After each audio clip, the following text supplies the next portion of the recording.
Tuturuan ko kayo kung paano maglagay ng croquis sa likod ng tao.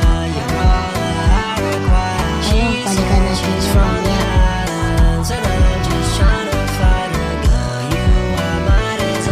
Ayun, ang una natin gagawin ay pipindutin natin ang copycat pala.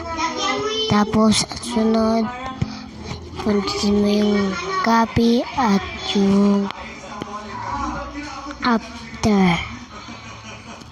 Tatapos mo lang gawin, ilagay mo na sa YouTube channel at huwag niyo kalimutan mag-subscribe sa YouTube channel ko.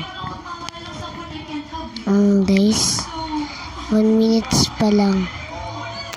Maghihintay tayo ng sunod-sunod, tapos simulan na natin yung video ng gagawin natin.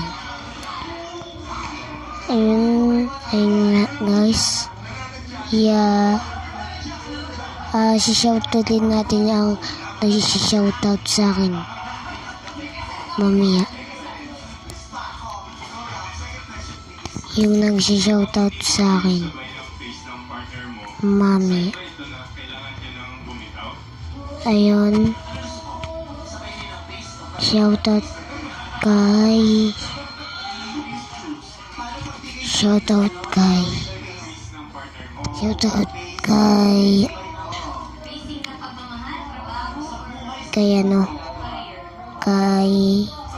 Andrea Magkanto.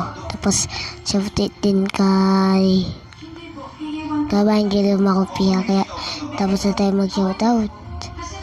Ngayon, ang gagawin natin ay kung ano ang gagawin natin, magpunta tayo sa kapila.